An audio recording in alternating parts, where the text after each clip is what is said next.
This is Top Accolade Global News Updates. I am Soy Bifa Jagarich. A sweeping foreign aid package easily passed the U.S. Congress late on Tuesday after months of delay, clearing the way for billions of dollars in fresh Ukraine funding amid advances from Russia's invasion force and Kyiv's shortages of military supplies. The Senate approved by 79 to 18 four bills passed by the House of Representatives on Saturday after House Republican leaders abruptly switched course last week and allowed a vote on the $95 billion in mostly military aid for Ukraine, Israel, and Taiwan and U.S. partners in the Indo-Pacific. The four bills were combined into one package in the Senate, which President Joe Biden said he would sign into law on Wednesday. Ukrainian President Volodymyr Zelensky said he was grateful to U.S. lawmakers for approving vital aid for Ukraine. The largest provides $61 billion in critically needed funding for Ukraine. A second provides $26 billion for Israel and humanitarian aid for civilians in conflict zones around the world. And a third mandates $8.12 billion to counter communist China in the Indo-Pacific. A fourth, which the House added to the package last week, includes a potential ban on the Chinese-controlled social media app TikTok, measures for the transfer of seized Russian assets to Ukraine, and new sanctions on Iran. Biden's administration is already preparing a $1 billion military aid package for Ukraine, the first sourced from the bill. Two U.S. officials said it includes vehicles, Stinger air defense munitions, additional ammunition for high mobility artillery rocket system, 155mm artillery ammunition, TOW and Javelin anti-tank munitions, and other weapons that can immediately be put to use on the battlefield. The Senate Democratic and Republican leaders predicted that Congress had turned the corner in putting Russian President Vladimir Putin and other foreign adversaries on notice that Washington will continue supporting Ukraine and other foreign partners. Democratic Majority Leader Chuck Schumer told a news conference after the vote. The aid package could be the last approved for Ukraine until after elections in November, when the White House, House of Representatives, and 1/3 of the Senate are up for grabs. Much of the opposition to the security assistance in both the House and Senate has come from Republicans, with close ties to former U.S. President Donald Trump, a Ukraine aid skeptic who has stressed American first policies as he seeks a second term.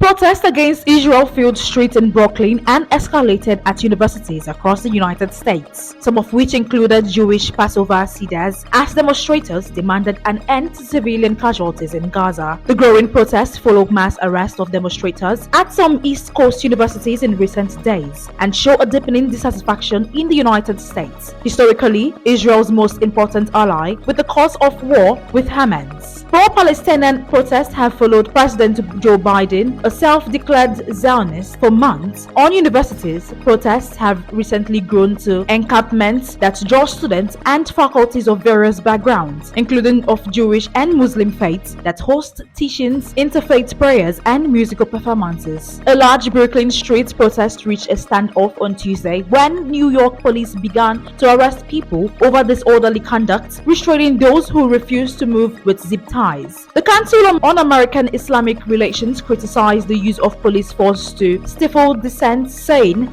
it undermined academic freedom. Critics of the protest, including prominent Republican members of the U.S. Congress, have stepped up accusations of anti-Semitism and harassment by at least some protesters. Civil rights advocates, including the ACLU, raised free speech concerns over the arrests. There have been heated exchanges of words and insults between pro-Palestinian and pro-Israeli demonstrators, particularly in the public streets around Columbia, leading congressional Republicans on Tuesday to demand that Biden do more to protect Jewish students. Students at the University of California, Berkeley, a school well known for its student activism during the 1960s, set up tents in solidarity with protesters at other schools. Milton Zeman, 25, a second-year student at Berkeley's law school, who is from Los Angeles, said Jewish and Israeli students have suffered from hateful harassments.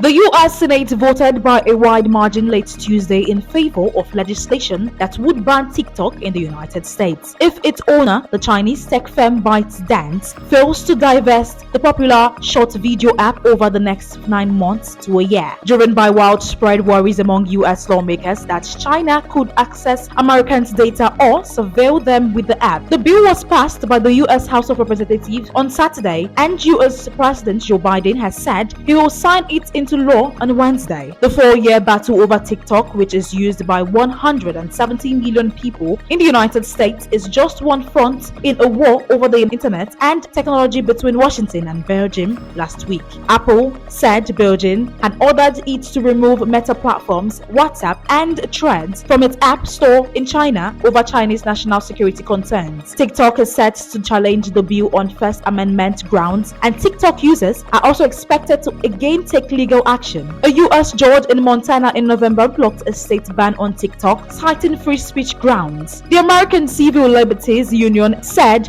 banning or requiring divestitures of TikTok would set an alarming global precedent for excessive government control over social media platforms. If the United States now bans a foreign-owned platform, that will invite copycat measures by other countries. TikTok, which says it has not shared and would not share U.S. user data with the Chinese government, did not immediately comment but has told employees it would quickly go to court to try to block the legislation. The Senate voted 79-18 in favor of the bill, which was attached to a measure to provide $95 billion in mostly military aid for Ukraine, Israel, and Taiwan. The TikTok divestment directive won fast-track approval after being introduced just weeks ago. In 2020, then President Donald Trump was blocked by the court in his bid to block TikTok and Chinese-owned WeChat, a unit of Tencent, in the United States. However, the new legislation is likely to give the Biden administration a stronger legal footing to ban TikTok if ByteDance fails to divest the app, experts says. If ByteDance failed to divest TikTok, app stores operated by Apple, Alphabet, Google, and other could not legally offer TikTok or provide web hosting services to ByteDance controlled applications or TikTok's websites.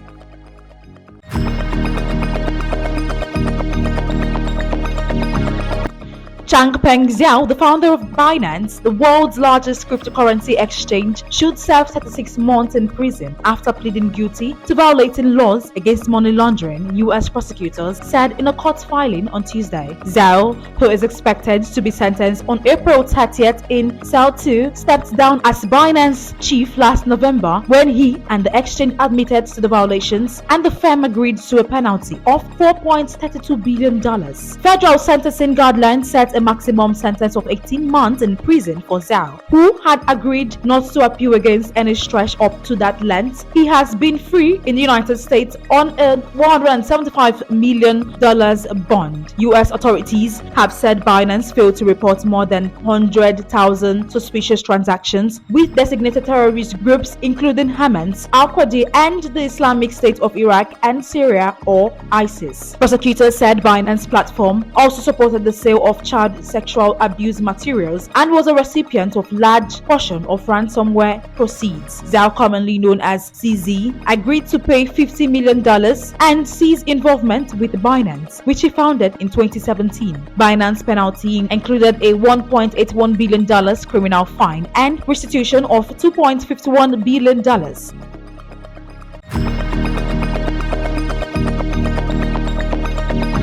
Families of victims of two fatal Boeing 737 MAX crashes in 2018 and 2019 will press U.S. Justice Department officials to criminally prosecute the plane maker after a January in-flight blowout exposed continuing safety and quality issues. Relatives and their lawyers are expected to argue that Boeing violated a 2021 deal with prosecutors to overhaul its compliance program following the crashes, which killed 346 people. Federal prosecutors agreed to ask a judge to dismiss a criminal charge against Boeing so long as it complied with the deal's terms over a 3-year period. But a panel blew off a new Boeing 737 MAX 9 jet during a January 5 Alaska Airlines flight, just 2 days before the 2021 agreement expired. Justice Department officials are now weighing that incident as part of a broader probe into whether Boeing violated the deal, known as a Deferred Prosecution Agreement or DPA. Family members argued an independent monitor is needed to enter Boeing's compliance with the agreement. Boeing's deal had no such requirement, unlike some past agreements with other companies. In January 2021, Boeing agreed to pay $2.5 billion to resolve a criminal investigation into the company's conduct surrounding the crashes. The U.S. plane maker agreed to compensate victims' relatives and overhaul its compliance practices as part of the deal with prosecutors. In an early April meeting with family members, lawyers, Justice Department officials said they were looking at circumstances outlined in the 2021 deal that could put Boeing in breach of the agreement, such as the company committing a felony or misleading U.S. officials. One of the people familiar with the matter said.